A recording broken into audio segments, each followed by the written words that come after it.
Serial ಸಿಂಚನ video ಎಲ್ಲ ನೋಡೋದು ಬೇಡ. ನನ್ನ ಫ್ರೆಂಡ್ ಅಂತ ಹೇಳ್ಬಿಟ್ಟಿದ್ದಾನೆ, ಅದು ಡೌನ್ಲೋಡ್ ಮಾಡ್ಕೊಂಡು ಆಡೋಣ. ಬೇಡಪ್ಪ, ಅಮ್ಮ ಗೊತ್ತಾದ್ರೆ ಬೈತಾರೆ. ಅದಕ್ಕೆ ಕೆಲಸ ಮಾಡ್ತೀಯಾ? ಡೌನ್ಲೋಡ್ ಮಾಡಿ ಆಡ್ಬಿಟ್ಟು ಡಿಲೀಟ್ ಮಾಡ್ಬೇಡ. ಸರಿ, ನನಗೂ ಆಡಕ್ ಕೊಡ್ಬೇಕು. ಸರಿ. ಮಕ್ಕಳು ಪ್ರಾಜೆಕ್ಟ್ ಬದಲಿಗೆ ಗೇಮ್ ಡೌನ್ಲೋಡ್ ಮಾಡಿ ಆಟ ಆಡ್ತಿದ್ದಾರೆ. ಹೊಸ ಆಪ್ ಡೌನ್ಲೋಡ್ ಆಗಿದೆ.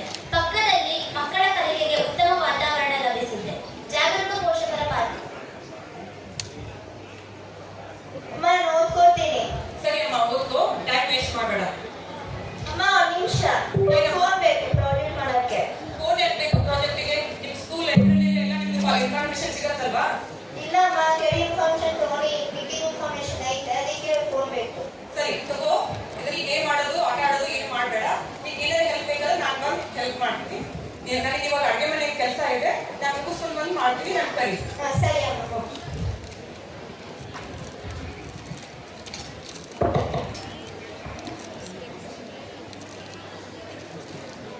ಅಮ್ಮ ಮಗಳು ಮಾಡುತ್ತಿರುವ ಕೆಲಸದ ಮೇಲೆ ಆಗಾಗ ಬಂದು ಮನಸುವರು, ವಿಚಾರಿಸುವರು. ಮಗಳ ಜೊತೆ ಸಮಯವನ್ನು ಕಳೆಯುವರು.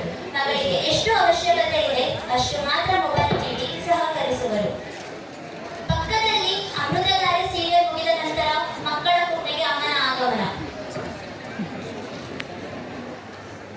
ಅಯ್ಯೋ ಅಯ್ಯೋ, ನೋಡಿ ಏನ್ ಮಾಡ್ತಾ ಇದ್ದೀರಾ? ಪ್ರಾಜೆಕ್ಟ್ ಮಾಡ್ತಿದ್ದೀರಾ? ಹೌದಾ? ಇಲ್ಲಮ್ಮ, ಏನಿಲ್ಲ, ನಾನು ನೋಡ್ತಾ ಸುಳ್ಳ. ಉದ್ದ ಮೊಬೈಲ್, ಇಂಥ ಮೊಬೈಲ್, ಯಾವಾಗಲೂ ಮೊಬೈಲ್ ಆಯ್ತು. ಸಾರಿ ಅಮ್ಮ. ಏನ್ ಸಾರಿ ಅಮ್ಮ?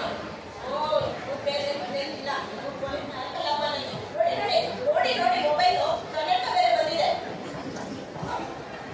ಅಪ್ಪ ಸಿಂಚನ ಸದ್ಯ ತಪ್ಪಿಸ್ಕೊಂಡಲ್ಲ. ಸರಿ, ಈಗ ಹೋಮ್ವರ್ಕ್ ಮಾಡೋಣ. 1 ಗಂಟೆಯ ನಂತರ ಬ್ಯಾಂಕ್ ಖಾತೆಯಲ್ಲಿ ಇದ್ದ 50,000 ರೂಪಾಯಿ ಎಲ್ಲ ಹ್ಯಾಕ್ ಆಗಿದೆ. ಅರೆ, ಇದೇನಿದು? ನನ್ನ ಅಕೌಂಟ್ನಲ್ಲಿ ಜೀರೋ ತೋರಿಸ್ತಿದೆಯಲ್ಲ, ಹೇಗಾಯ್ತು? ಓ, ತಪ್ಪ ಮಾಡೋದು. ಈಗ ಹೇಳಿದ್ರೆ ಬೈತಾರೆ ನಮ್ಮ ಮನೆಯವ್ರಿಗೆ. ಸದ್ಯಕ್ಕೆ ನಾನೀಗ ಪೊಲೀಸ್ ಸ್ಟೇಷನ್ ಕಂಪ್ಲೇಂಟ್ ಕೊಡ್ತೀನಿ. ಅಮ್ಮ ಪೊಲೀಸ್ ಸ್ಟೇಷನ್ಗೆ ಹೋಗಿ ಕಂಪ್ಲೇಂಟ್ ಕೊಟ್ಟ ನಂತರ ಪೊಲೀಸ್ ಇನ್ವೆಸ್ಟಿಗೇಷನ್ ಮಾಡಿ ನಿಮಗೆ ತಿಳಿಸುತ್ತೀವಿ ಎಂದು ಹೇಳುತ್ತಾರೆ.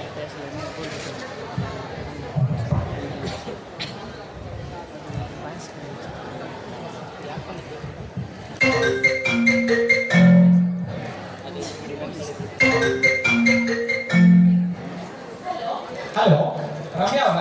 ಹಾಂ ಸರ್, ಹೇಳಿ. ನಾವು ಮಹಾರಾಷ್ಟ್ರ ಸ್ಟೇಷನಿಂದ. ಮೇಡಮ್, ನಿಮ್ಮದು ಅಕೌಂಟಿಂದ ಜೀರೋ ಬ್ಯಾಲೆನ್ಸ್ ಆಗಿದೆ, ಹ್ಯಾಕ್ ಆಗಿದೆ ಅಂತ ಹೇಳಿ ಕಂಪ್ಲೇಂಟ್ ಕೊಟ್ಟಿತ್ತಲ್ರ? ಹೌದು ಸರ್. ಅದು ಗೇಮಿಂಗ್ ಆ್ಯಪ್ ಇಂದ ಆಗಿದೆ ಮೇಡಮ್. ಗೇಮಿಂಗ್ ಆ್ಯಪ್ ಏನಾದ್ರು ಡೌನ್ಲೋಡ್ ಮಾಡಿದ್ರಾ? ಅಯ್ಯೋ, ನಿಮಗೆ ಸರ್, ನಾನು ಅದನ್ನ ಏನು ಮಾಡಿಲ್ಲ. ಮಕ್ಕಳು ಕೈಗೆ ಏನಾದ್ರು ಫೋನ್ ಕೊಟ್ರಾ? ಸರಿ ಸರ್, ನೋಡಿ ವಿಚಾರಿಸ್ಕೊಂಡು ಮಾಡ್ತೀನಿ. ಆಯ್ತು ಮೇಡಮ್, ಅವ್ರು ಗೊತ್ತಿಲ್ಲ ಏನಾದ್ರು ಮಾಡಿರ್ತಾರೆ ನೋಡಿ. ಹಾಂ ಸರಿ ಸರ್. ಏನು ಏನಾದರೂ ಗೇಮ್ ಡೌನ್ಲೋಡ್ ಮಾಡಿದ್ರಾ? ಇಲ್ಲಮ್ಮ. ಏನಿಲ್ಲ, ನನ್ನ ಅಕೌಂಟಲ್ಲಿ ಜೀರೋ ಬ್ಯಾಲೆನ್ಸ್ ಆಗಿದೆ, ಗೊತ್ತಾ ನಿಮಗೆ? ಇಲ್ಲಮ್ಮ. ಏನು ನಿಜವಾಗ್ಲೂ ಇಲ್ಲ. ಅಮ್ಮ, ಅಣ್ಣನೇ ಡೌನ್ಲೋಡ್ ಮಾಡಿದ್ದು. ಮತ್ತೆ ಸುಳ್ಳು ಹೇಳ್ತೀಯೇನೋ? ನೋಡು, ತಲೆ ತೊಗೊಂಡಿದ್ಬಿಟ್ಟೆ ಈಗ. ನಿಮ್ಮ ಅಪ್ಪಗೆ ನಾನು ಏನಂತ ಉತ್ತರ ಕೊಡಲಿ? ಸಿಂಚನ ನನ್ನ ಮೇಲೆ ಯಾಕೆ ಎತ್ತಿಡ್ತಾ ಇದೀಯಾ? ನೀನೇ ತಾನೇ ಡೌನ್ಲೋಡ್ ಮಾಡಿದ್ದು. ನೀನೇ ಮಾಡಿಲ್ವಾ? ಡೌನ್ಲೋಡ್ ಮಾಡಿದ್ದು. ಅಮ್ಮ ಮನೆಯ ಮುಂಭಾಗದಲ್ಲಿ. ಅಯ್ಯೋ, ತಿನ್ನಿಲ್ಲ, ಎಲ್ಲ ಕಳ್ಕೊಂಡಲ್ಲ, ಏನ್ ಮಾಡ್ಲಿ? ಹೇಳಿ ಮೇಡಮ್, ಏನು ಸಮಾಚಾರ? ಯಾಕೆ ತುಂಬಾ ಚಿಂತೆಯಲ್ಲಿ ನಡೆದಿದೆ? ಹಾ, ಏನಾಯ್ತು?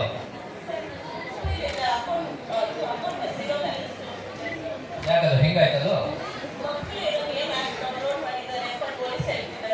ಮಕ್ಕಳ ಕೈಯಲ್ಲಿ ಮೊಬೈಲ್ ಕೊಟ್ಟಿದ್ರಾ?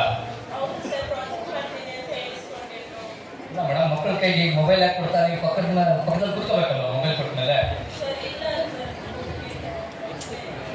ಇಷ್ಟಕ್ಕೂ ಮೊಬೈಲ್ ಕೊಡೋದೇ ತಪ್ಪಲ್ವ ಮೇಡಮ್? ಯಾಕೆ ಕೊಡ್ಬೇಕಿತ್ತು ಹೇಳಿ?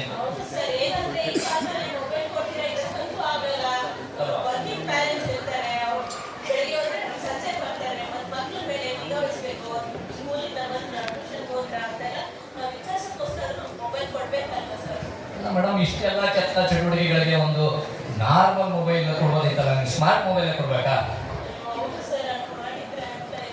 ಬೇಸಿಕ್ ಹ್ಯಾಂಡ್ಸೆಟ್ ಕೊಟ್ಟಿದ್ರೆ ಆಗಿರೋದು. ಅಲ್ವಾ? ಹೌದಲ್ವಾ ವೀಕ್ಷಕರೇ? ಬದಲಾವಣೆ ಜಗದ ನಿಯಮ ಹೌದು. ಎಲ್ಲ ಹೊಸ ರೀತಿಯ ಬದಲಾವಣೆಗಳಿಗೆ ನಾವು ಅಷ್ಟೇ ವೇಗವಾಗಿ ಹೊಂದಿಕೊಳ್ಳಬೇಕು ನಿಜ. ಹಲವಾರು ಅನಾನುಕೂಲಗಳಿಗೆ ಹಲವಾರು ಆವಿಷ್ಕಾರಗಳು ಆವಿರ್ಭವಿಸಿದೆ.